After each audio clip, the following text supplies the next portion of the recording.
Hello, and welcome to the Raven Conversations podcast, the show where we bring you the news and happenings around the Washington National Guard, as well as in-depth conversations with the folks that make it all happen, you. I'm Jason Kreis with the Public Affairs Office. On today's show, we sit down and talk with three cadets currently attending the Washington Youth Academy in Bremerton. The Youth Academy is a place where teenagers who are at risk of dropping out of high school get a second chance to make up those lost credits, learn valuable life lessons, and return to high school on track to earning their diploma. The Washington Youth Academy recently celebrated its 10-year anniversary, and at the end of this current cycle, they will have graduated more than 2,500 cadets in that 10-year span. This program has quite simply changed lives, but the program is not easy. They wake up at 4:45, they do physical training, rain or shine, they learn military drill and ceremony. They have rank structure with squad leaders and first sergeants. They live there, they sleep there, and they build lifelong friendships there. And they learn life coping skills there too. They also go to school. There are high school teachers, just like your typical high school. They can earn back as much as 8 credits, which go on their high school transcripts and can bring them back on track to graduate with their peers. We sat down with 3 cadets currently attending the academy.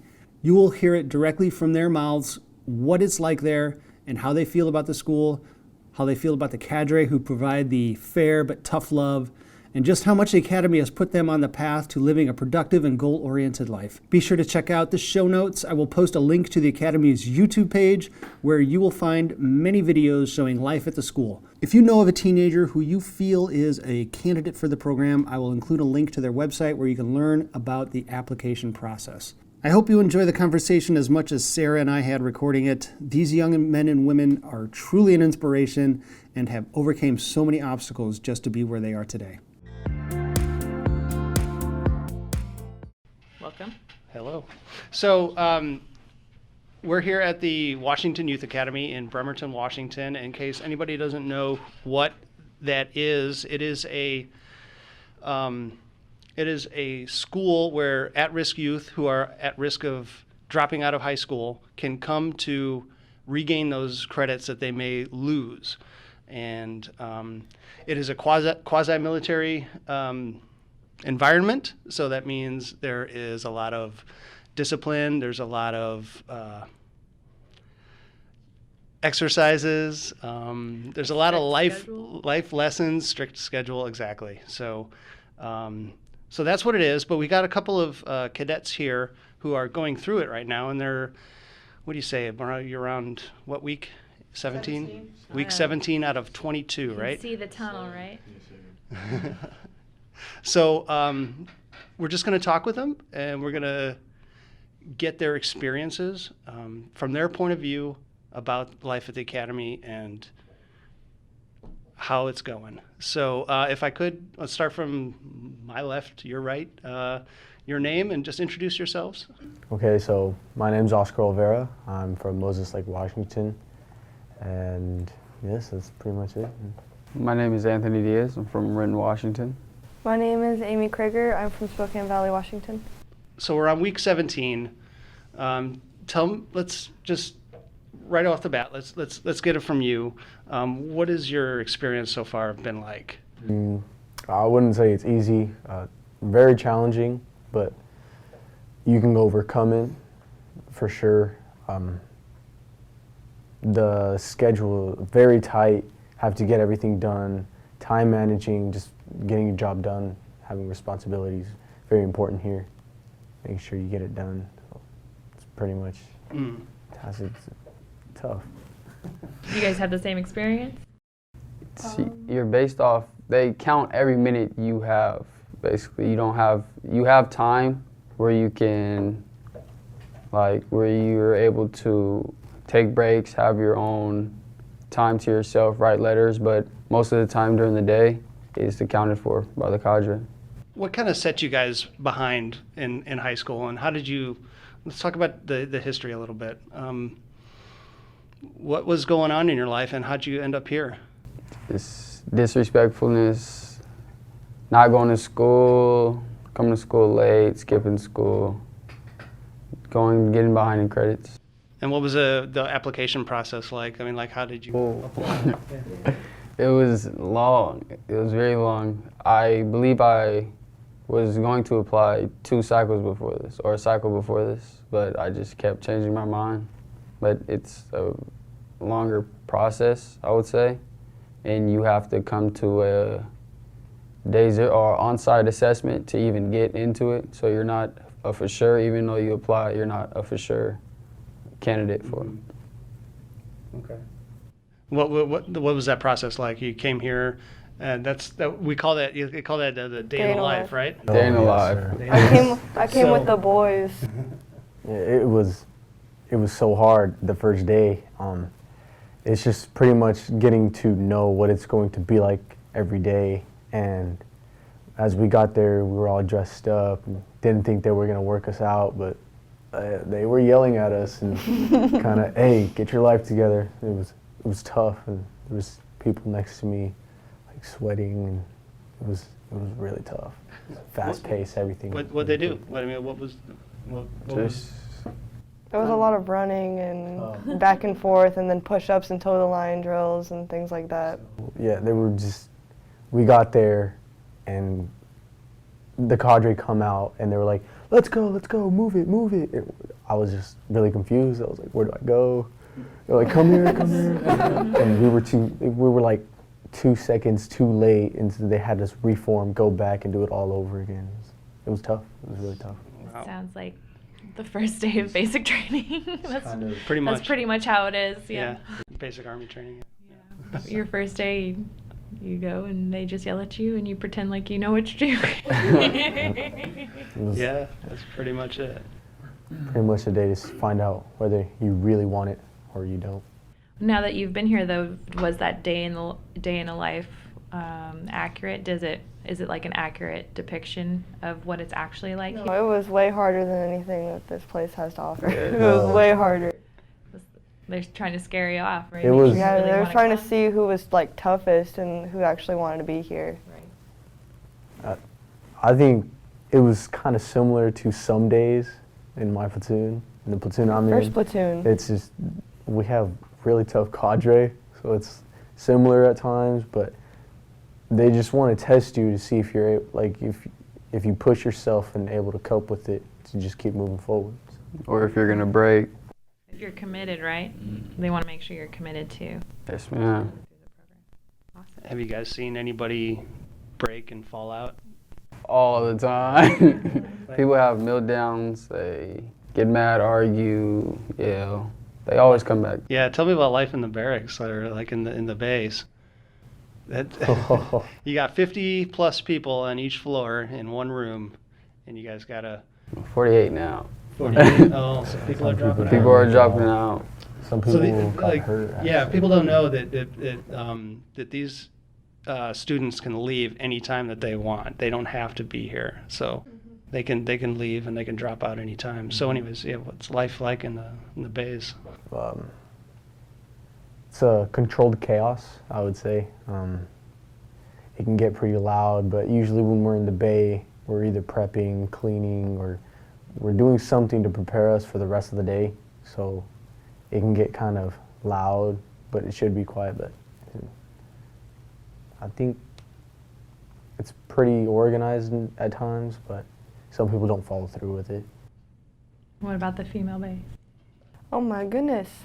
It's so bad. I mean, we're really tidy and we're really clean and we're all this stuff, but at the same time it's full of drama and it's so bad.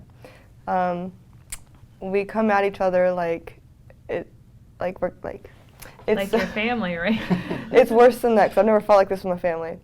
And Dysfunctional family. it's everybody's so loud. We're probably the loudest ones, and other platoons look at us like we're crazy. And anyway, as the two boys are shaking their heads, yes. but the past few days we've had to before showers we're like in our shower shoes, and then we have to go hit the fence. And we go hit the fence in our shower shoes, and we've done that every single morning for the past like 5 days. And they haven't seen us, I don't think, but have not. it happens every single day because we can't get in. Nobody wants to get in the shower line because we all want to be in the last set of showers. because then the showers are warm. And because the beginning showers are always super cold. And so, yeah, Really? yes. So when I was at training, the opposite was true. So like the first 10 girls that got in the shower got a hot shower, and everybody else had a freezing cold shower. That's crazy. So what does that Yes. mean to touch the fence? When we run out of the bay and all the way down all the stairs, and it sucks because we're on the top floor. I'm sure first platoon has it way better. We do. And we run around the quad, and then we go hit the fence over by the DFAC, and we run back and go back up the stairs. And we have to do it in a certain amount of time, or we have to go again. Wow. In your shower shoes. Yes. Yeah. And it's All right. hard because your shower shoes Yeah. are like flopping everywhere. Yeah. I would imagine, like, going through the hardships that you're going through in this place with the people you're going through it with, that you would create, like, some kind of bond and some friendships that would last a lifetime. Do you think that's true? Or have you guys Sure. made some connections with Yes, sir. other cadets? Yes, sir. We're hopefully trying to make a connection with our team because we have cliques. Like certain people are friendlier with other people, so they're biased on different things. But Yeah. That happens in first platoon too. yes, It does. That happens in every organization. That's a huge problem with our platoon. but we hear a lot of talking about after the cycle, they're gonna meet up, hang out, still be friends Yeah. Everyone's excited for that, and even to though graduate. like I still hear other people like around me, they would say we do have all these plans and stuff, but sometimes we just joke around, like, because you live far and we make plans, like we care about each, like, I don't know how to say it, it's kind of hard to explain. So I have people that friends that live here, and I live all the way on the other side of the state, and we just say, hey, I'm gonna drive all the way down here just to hang out with you. It's gonna be like that, but I don't know if that's actually gonna happen. That's what we do too. Like I have friends in like Seattle and Yeah. other places. I live in Spokane Valley, and I'm like, anyway, I'm serious about going to see them in Seattle. What are some of the life lessons that you guys have learned since coming here? I mean, you don't just go to school, and go to science class and English class and robotics class. I mean, there's other things outside of the school that you're learning. What are some of those things? One thing is, well, there's a lot. There's actually life coping skills, which are really effective, and job skills as well. Being a responsible citizen, I'd say the most for me is just coping and being able to move forward without, like, excuse is an excuse. It's just there's no excuses for where you can go or what you did, what you have done. Pretty much, I would say that. I think coping as well, like all these different people coming together from different situations, having to cope with them. Like you have bunk mates you have to bunk up with and share space with. And also, as we did interviews today, they help us do interviews, stuff like that, get ready for jobs for the real world. So many interviews. Yeah, we did I I think I did 10. did about 8. Yeah. I heard a lot of complaints about the 4:45 a.m. wake up. Yes, yeah. I mean, Structured. it's kind of the But way you we get some wake good up. sleep though, right? When you're that tired? No. It's Oh, cold at man. night. It's really cold I at night. rack out hard after a long day of work. Yeah. I mean, especially when you're going for Well, yeah, in 14, a 15, training 16 environment, I hours. don't think Yeah. I've ever had better sleep. I know, right? I mean, you don't get to sleep for a long time, but when you're asleep, it's like you're instantly in Yeah. a REM cycle. Yeah. Yeah, when I was in training, I had nothing but good sleep every night. I was so dead tired by the So end of the tired. day. There's a lot of talking at night. Oh. Yeah. A lot of people, immaturity. Socializing, right? Yeah. Because you guys don't get to socialize a lot throughout the day. Yeah, So we they know try to we at really night don't. after them. And in the bay, we have to be quiet. No talking, or we'll toe the line. Yeah, Right. but everybody talks anyways. Yeah. That's They why do. we're in turmoil right now. Well, like the classes that you get here, I don't know if it's the same as what you guys would get in high school. To me, it seems like you guys get a lot cooler classes here than what I was offered personally in high school with respect to robotics and video production and stuff like that. Do you feel like you're getting maybe like an edge up on some of the other high schoolers that maybe aren't getting those same courses offered to them? Robotics, yes. Science and math, they're mostly general. Right. Like, because we have people in different age groups in different years in high school, so they have to generalize it. But some things are at your own pace. Nothing to say about academics? I have to agree with him as well. Robotics, yes, I've never heard of robotics, and I'm pretty sure I know more about robotics than someone average in normal high school. It's pretty cool. I got to see some of it today, and I definitely did not have that when I was in high school, but we like barely had the internet. Yeah. You get to program robots, and it's pretty cool actually. And you guys get to do video production too, yes, right? video production, learn how to record and Edit. angles, edits, and all that. It's pretty cool. Do you have a favorite, like, do you guys just want to talk about your favorite experience you've had here? I'd say T-Bex. Explain what that is. It's a team building exercise event. We go camping at a Camp Parsons for in a forest. first platoon went early, so we had 4 days, I believe. And basically it's like a amazing race. There's stages, and you're split up by class. We have 2 classes per platoon. You're split up by class, and you run with your class to different events and figure things out. Okay. So you have to accomplish a task. Yes, The amazing race took all day. It was crazy. There was not only like physical events, there was also like mental events where your whole team has to get together. There was a point where we took 3 hours or 2 hours in just one mental Stage event. 2. What was it? Super What was the event? It was like these questions that were like trick questions. We were stuck on for 3 hours standing, and the answer was news. Is it fake or is so it real? easy. And we were just like, based on just What? arrows in all Arrows. directions. so You we're had to like, get is fake it news. north, west, east, south, and oh, let's try that. We go, no, it's not it. And it was really hard, challenging. There was people that got frustrated. Got to get back together, and hey, we can do this. We got this. And we eventually got through it. And it was one time where we got to a physical part where we had to take a gallon of water, or more than a gallon. What was it? It was like Which stage?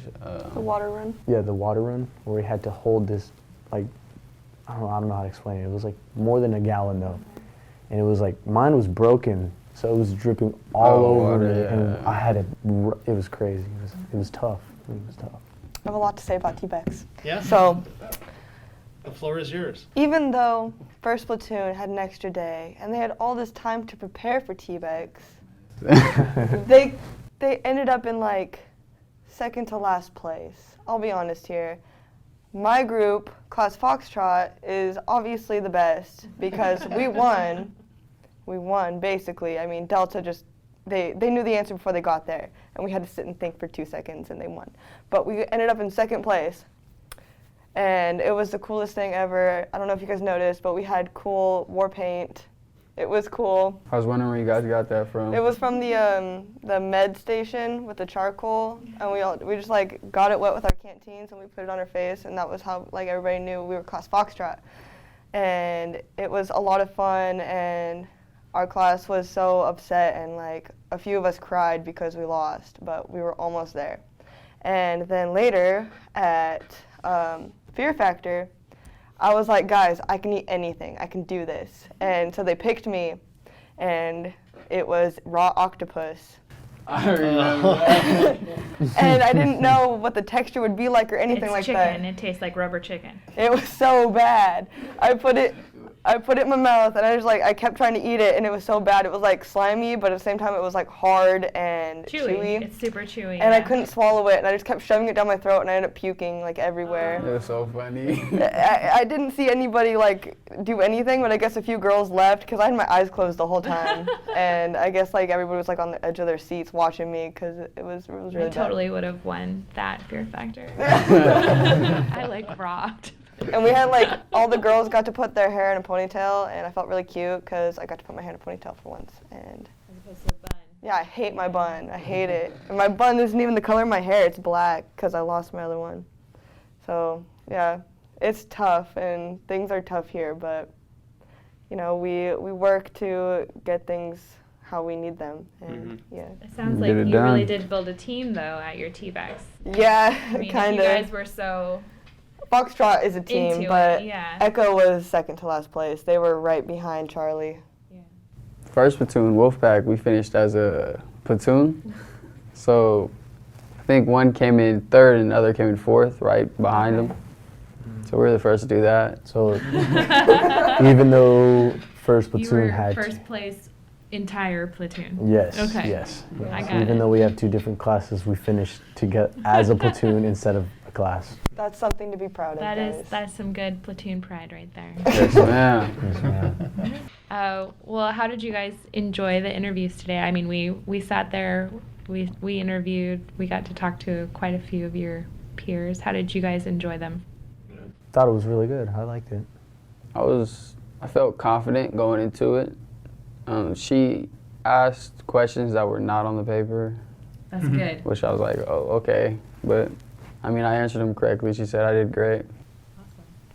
So I had the Washington Youth Academy Foundation's director, and he was telling me how he wants to offer me a scholarship and all this stuff, and he said that I should go into nursing because of how I am and how I act and my personality, and that just made me really confident and believe in what I want to do. Excellent. Mm-hmm. Yeah, so you all got feedback from the person who interviewed you, so that's really good. Yes, ma'am. Everyone I saw, I made sure I gave them feedback and stuff. Yep. But I'm glad she asked you questions that weren't on the paper, because you're not going to have a cheat sheet at a real interview. Let's talk about the cadre. Okay. Oh. Who's your favorite? Who's the one, and who's one that's not your favorite? I love Sergeant Mulkey. Well, it varies because I feel like every cadre is different, but they all have the same ideal goal, is to change the endangered youth to be a better person overall and achieve their dreams that they've always dreamed of but didn't believe in themselves. It just varies. Other people work you mentally, other cadre do it physically, and they just give you speeches. So it varies. Yeah, I don't know. Every cadre is really good. Other than that, though. I'd say at the beginning of the cycle, you would tend to hate the swing shift more, because the morning shift just lets you do kind of a little bit. They let you be free a little bit, but the swing shift, I mean, I'm getting to enjoy them, like Master Sergeant Andrews, Sergeant Elmore, Sergeant Borka. They can be strict at times when they need to be, but most of the time they're laid back. So I like swing shift more than morning shift, but I like individually I like them all a lot. But I like Sergeant Chavez because she's like a mama and she's just so kind and caring. But Sergeant Mulkey is my favorite because he runs Rangers and it's a lot of fun, and he cares about me, and he's my cadre. Like, I love him. Do you think that these people fill a certain void that you guys have had in your lives? Yes, sir. Father figure, most definitely. Can you elaborate? I didn't have my father growing up due to what he did. So I didn't know how to tie my tie. The sergeants showed me how to tie. I would just say the same. Like, they care. They sometimes would say they wouldn't, but they do care. They want you to change. They want you to grow and help others as well that need it. And they're caring, but they're super strict but fair, like very fair. As long as you do your work, as long as you serve me, I will serve you. So that's how they work. Master Sergeant Andrews is like the smartest guy I've ever met in my entire life. He's so smart. He's super smart. super I'm like His mind amazed. games are crazy. He's like he can really get in your head. Like early in the cycle, he pushed like cadets to the max, like to where they would tear up. But during that time, they would push. One time, there was this cadet that wouldn't really push during PT, and Master Sergeant Andrews made him get on the push-up position for a long time, and he wouldn't do it. And everyone in the bay is doing their job, but you hear him crying, but he was pushing, and everyone understood him because we were going through it with him. We weren't laughing or anything, we were just going through it, and we knew what he was going through because we were living it with him. So it was like a touching moment. There's been a lot of moments like that. There was, Master Sergeant Andrews is. It's like it's tough, but it's what you need, so it's all good. Yeah. Awesome. So what do you guys hope to take with you from this experience when you go home? I would say the respect I've learned, like how to respect myself and others, time managing, everything, just being very responsible and prioritizing, being organized. I would say pretty much everything I've learned here.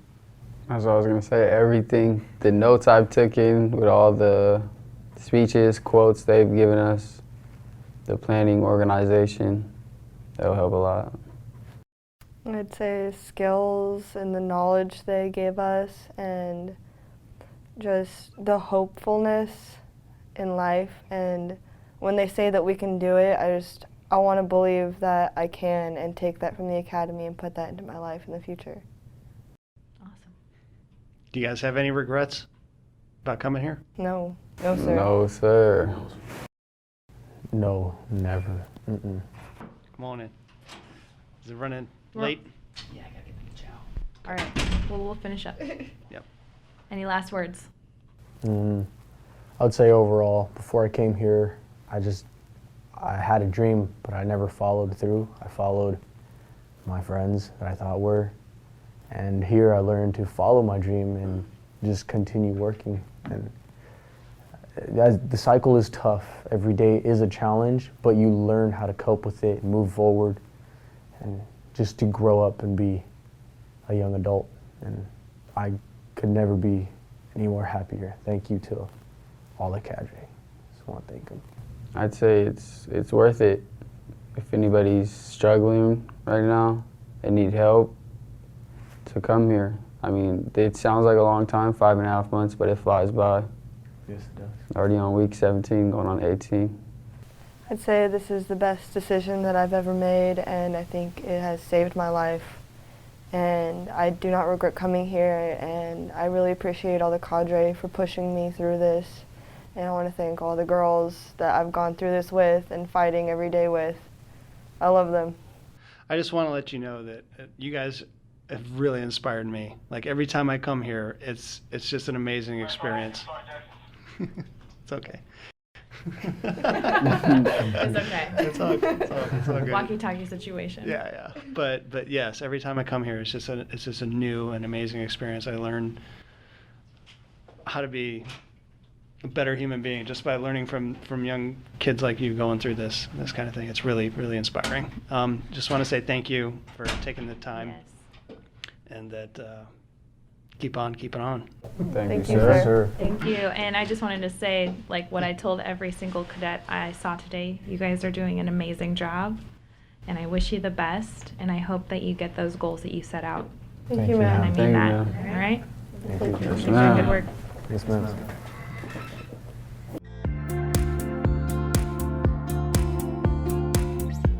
And that's our show. I just wanted to let everyone know that this will be the last podcast of the year. I have always thought about starting a podcast about our beloved organization, and I am so grateful and glad that I have the opportunity to bring it to life.